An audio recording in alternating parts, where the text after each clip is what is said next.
마태복음 5장부터 7장까지의 말씀을 우리는 예수님의 산상수훈이라고 부릅니다. 예수님께서 산상수훈을 통해서 우리가 참된 생명을 얻기 위해서는 어떻게 해야 하는지, 또 우리가 구원을 받기 위해서는 어떤 길을 걸어가야 하는지, 또 하나님 나라를 향하여 전진하는 삶을 살기 위해서는 어떻게 살아가야 하는지 말씀을 전해 주셨습니다.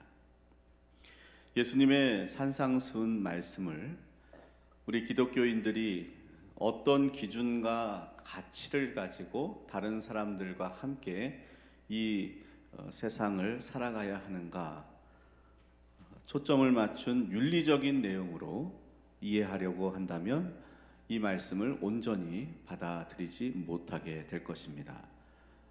대신에 부분적으로만 이해할 수 있을 뿐입니다.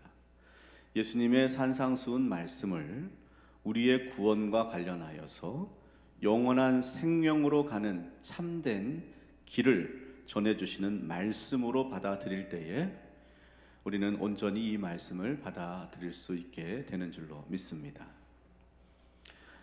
마태복음 5장 1절 말씀을 보면 예수님께서 무리를 보셨고 또 산에 올라가 앉으셨고 제자들이 예수님 계신 곳으로 나아왔다라는 말씀을 주시고 있습니다. 제자들이 예수님께 나아왔다라고 했는데 예수님의 12제자만이 예수님의 말씀을 듣기 위해 나온 것이 아닙니다. 예수님은 그의 12제자들에게만 말씀을 전해 주시기 위하여 산에 오르신 것이 아닙니다. 12제자들에게만 말씀 전하기를 원하셨다면 굳이 산에 오르지 않으셔도 되셨을 것입니다. 예수님께 나온 제자들은 예수님의 12제자들을 포함해서 예수님을 믿고 따르는 모든 사람들로 간주해야 하는 것입니다. 예수님께서 모여든 무리 전체에게 말씀을 전해 주셨다는 것을 확증해 주는 구절이 바로 마태복음 7장 28절 그리고 29절에 나오는 말씀입니다. 이 구절은 산상수훈을 마치시고 산에서 내려오시기 전에 말씀을 듣는 사람들의 반응을 나타내 주시는 구절입니다.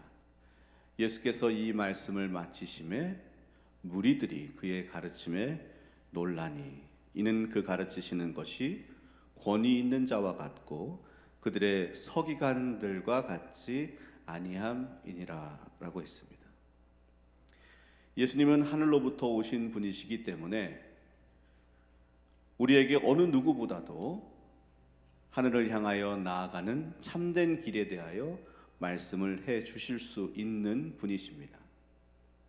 그리고 그 말씀을 듣기 원하고 그 말씀에 붙잡혀 따르기 원하는 모든 사람들에게 말씀해 주시는 분이시니 얼마나 감사한 일인지 모르겠습니다.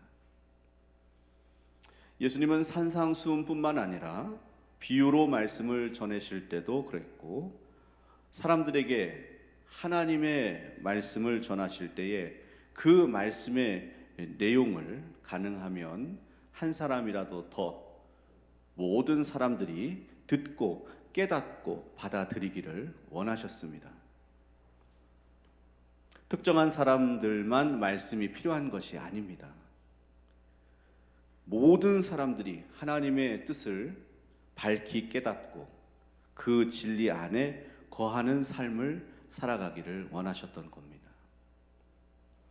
산상수훈을 통하여 예수님께서 구원의 길에 대하여 가르침을 주실 때에 이 말씀을 들어야 되는 대상으로 여겨주셨던 사람은 예수님의 12사도뿐만 아니라 초대교회의 성도들뿐만 아니라 오늘날까지 신앙생활을 행하고 있는 모든 사람들을 포함하고 있는 것입니다. 주의 일을 감당하고 있는 교회의 일꾼들뿐만이 아닙니다. 구원을 사모하고 그 구원의 길을 걷기 원하는 모든 사람들까지 포함해서 주시는 말씀이 되는 줄로 믿습니다. 예수님의 산상수훈에서 가장 먼저 나오는 말씀이 바로 팔복에 관한 말씀입니다. 이 8가지의 복에 관한 말씀들은 기독교인들이 추구해야 하는 참다운 경건이 무엇인가에 대해서 요약해 주시는 말씀들입니다. 이 8가지의 내용은 기독교인들의 영혼이 거룩해져 가는 과정에 있어서 반드시 함께 동반되어야 하는 것들입니다. 진정한 기독교인들이라면 이 팔복에 있는 내용들이 이미 그 안에 자리를 잡고 있어야 되는데 크든지 작든지 발견될 수 있어야 하는 것입니다. 그리고 성화의 과정을 통해서 그 내용들이 믿음을 가지고 살아가는 성도님들의 그 삶 가운데 더 많은 부분을 차지하고 있어야 되고 더 밝히 드러나야 하는 것입니다. 오늘은 팔복에 관한 말씀 가운데 첫 번째 항목인 말씀을 통하여 은혜를 함께 받고자 합니다. 팔복 말씀 가운데 첫 번째는 심령이 가난한 자는 복이 있나니 천국이 그들의 것임이요 라고 하시는 말씀입니다. 팔복에서 복이 있다 라고 하는 것은 행복하다 라고 하는 의미를 가지고 있습니다. 행복한다는 것은 마음으로 만족한 상태에 있다라는 것입니다. 외적인 형편과 상관없이 믿음으로 바른 길을 걸어가고 있는 사람은 행복할 수가 있는 겁니다. 한 나라의 왕이 되어서 왕의 보좌에 앉게 되고 또 한 나라의 대통령이 되어서 최고 통치자의 자리에 오른다 하여도 행복을 보장해 줄 수는 없습니다. 이 세상에서 많은 것을 누리고 물질적으로 부족함이 없는 삶을 살아간다 하여도 행복한 삶과 직결되는 것이 아닙니다. 세상에서 누릴 수 있는 것들을 소유하는 것으로는 진정한 마음의 행복을 누릴 수가 없습니다. 하나님의 나라가 임하는 사람만이 진정한 행복을 누릴 수 있게 되는 줄로 믿습니다. 예수님은 심령이 가난한 자가 복이 있다 하셨습니다. 심령이 가난하다라는 것은 반드시 물질적인 가난과 동일시시킬 필요는 없습니다. 물론 물질로 인하여서 죄를 지을 수가 있고 또 물질을 추구하는 삶을 살아갈 때에 믿음으로부터 멀리 떨어져 있는 삶을 살아가게 될 수도 있습니다. 디모데전서 6장 10절 말씀에서는 돈을 사랑함이 일만하게 뿌리가 되나니 이것을 탐내는 자들은 미혹을 받아 믿음에서 떠나 많은 근심으로써 자기를 찔렀도다 라고 했습니다. 그러나 돈 자체가 나쁜 것이기 때문에 돈을 가지고 있으면 악한 일을 행할 수밖에 없다라는 말이 아닙니다. 돈을 사랑함으로 인하여 악한 일을 행할 수 있는 가능성이 더 많이 생기게 된다라는 말씀입니다. 그렇다 하여 하나님께서 우리들에게 세상을 살아가면서 가지고 있고 누릴 수 있는 부와 재물을, 물질을 스스로 포기하라고 요구하고 계시는 것은 아닙니다. 심령이 가난하다라는 것은 마음의 겸손과 관련이 있는 것입니다. 마음에 쌓여 있는 교만이 비워진 상태를 말하는 겁니다. 심령이 가난한 사람은 자신이 하나님 앞에 어떤 존재이고 죄의 문제를 해결하는 일에 있어서 자신의 능력이 어디에 있는지를 잘 알고 있는 사람입니다. 하나님 앞에서 죄를 깨닫고 고백하는 회개를 행하기 전에 자신이 자신에 대하여 얼마나 모르고 있었는가라는 것을 깨달을 수 있는 사람입니다. 요한계시록 3장에는 소아시아의 7교회들 중에 마지막 7번째 교회인 라오디게아 교회의 사자에게 편지하라고 명령하시는 주님의 말씀이 나옵니다. 주님께서 라오디게아 교회의 교인들을 책망하시는 내용 중에는 그들이 얼마나 자기 자신들에 대하여 알지 못하고 있는가를 책망하시는 말씀이 나옵니다. 17절 말씀을 보시면 네가 말하기를 나는 부자라 부요하여 부족함이 없다 하나 내 곤고한 것과 가련한 것과 가난한 것과 눈먼 것과 벌거벗은 것을 알지 못하는도다 라고 말씀해 주시고 있습니다.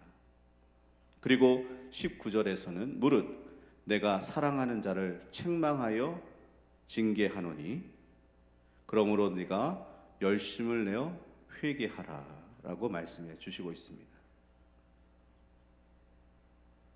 자기 자신이 하나님 앞에 영적으로 얼마나 무지하고 교만한지를 깨달아야 한다는 말씀으로 주시고 있는 겁니다. 심령이 가난하다라고 하는 것은 자신의 영혼의 문제에 있어서 자기 자신이 얼마나 무능한지를 깨닫고 그 영혼의 문제에 대하여 하나님께 전적으로 의지할 수밖에 없음을 인정하는 것을 말하는 겁니다. 마태복음 8장 25절 말씀을 바라보게 되면 제자들이 예수님과 함께 배를 타고 바다를 건너가게 될 때에 바다에 큰 놀이 일어 배가 물결에 덮이게 되어 제자들이 큰 두려움에 휩싸이게 된 일이 있습니다. 제자들은 그러한 상황 속에서 그들의 힘으로 도저히 헤쳐나갈 능력이 없음을 깨닫고 또 그 길을 뚫고 나아갈 방법이 없음을 깨닫고 예수님을 흔들어 깨웠습니다. 왜냐하면 문제를 해결할 수 있는 능력이 주님께 있음을 믿고 매달려 부르짖을 수밖에 없었기 때문입니다. 제자들은 주님을 향하여 간절히 부르짖었습니다. 주여, 우리를 구원하여 주시옵소서. 우리가 여기에서 죽겠나이다. 여기를 뚫고 나아갈 방법이 없습니다. 주님, 우리를 도와주시옵소서. 구원하여 주시옵소서. 매달려 간구하고 있는 제자들의 모습을 바라보게 됩니다. 심령이 가난해야 영혼의 문제에 관련하여 우리 안을 가득 채우고 있는 우리들 자신의 의를 비워낼 수가 있게 됩니다. 나의 힘으로, 나의 판단으로, 나의 의로움으로 구원을 얻어낼 수 있는 것이 아닙니다. 하나님의 능력으로 하나님께서 붙잡아 주시고 건져내 주심으로 하나님께서 허락해 주시고 인정해 주시는 의로움을 받고 구원을 받을 수 있게 되는 것입니다. 영혼의 문제에 있어서 자기 자신의 무능함을 인정하고 하나님께 전적으로 의지하고 나아가는 저와 우리 성도님들이 다 되시기를 주의 이름으로 간절히 축원합니다. 그러므로 심령이 가난한 사람은 하나님의 은혜와 자비를 구하며 살아가는 삶을 살게 됩니다. 영혼의 구원 문제에 있어서 하나님의 방법을 전적으로 신뢰하고 하나님께서 내어주신 길을 따라 걸어가게 되는 겁니다. 그 길에 약속이 있고 그 길에 소망이 있고 그 길을 따라 걸어갈 때 구원의 성취가 있게 될 것이기 때문입니다. 의로우신 예수 그리스도를 통하여서 내어주신 그 길이 우리의 영혼이 살 길이고 하나님 나라로 인도해 주시는 길이 되는 줄로 믿습니다. 그것을 받아들이고 확신할 수 있게 되기를 원합니다.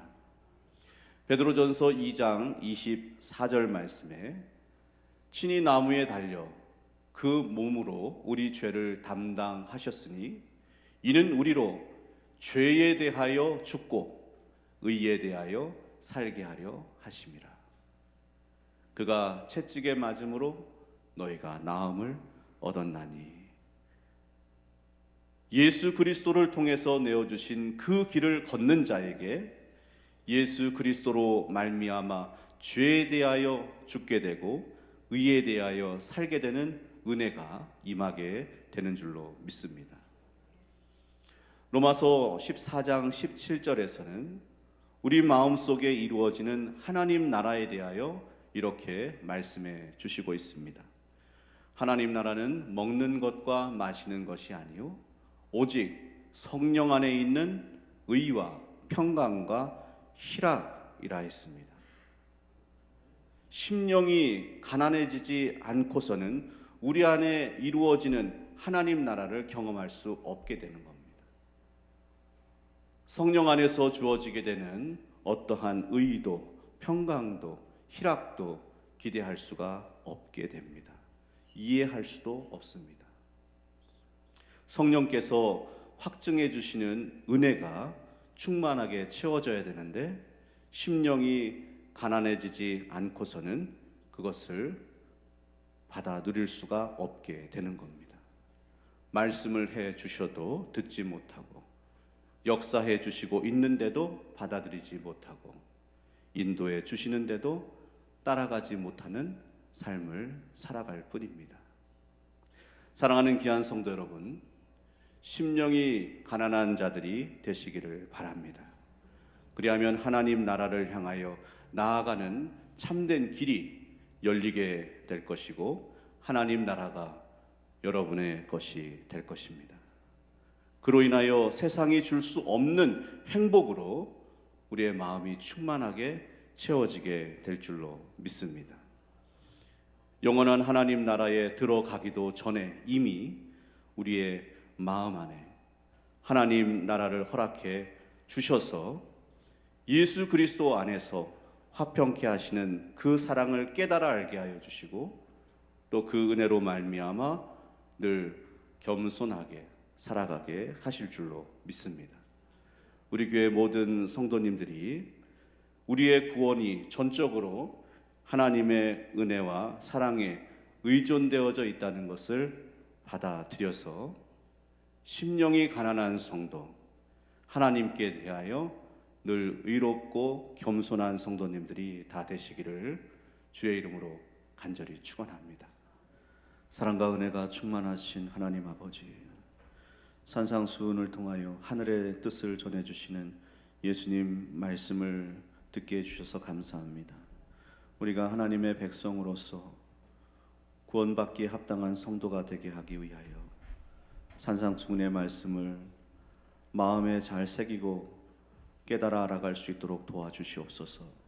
심령이 가난한 자가 복이 있다 하시며 천국이 저희 것이라고 말씀해 주시는 주님, 하나님 앞에 겸손한 성도가 되게 하여 주시고 영혼의 문제에 있어서 우리의 부족함과 연약함, 불완전함을 내려놓게 하여 주시고 하나님을 전적으로 의지하여 주님께서 허락해 주시는 방법을 따르게 하시고 주님께서 내어주신 그 길을 걸어가게 하여 주시옵소서.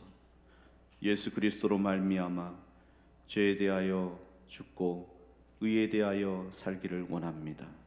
우리 영의 구원이 하나님의 손에 달려있는 줄로 믿사오니 이 길을 끝까지 걸어가게 하여 주시옵소서. 예수님 이름으로 기도하옵나이다. 아멘.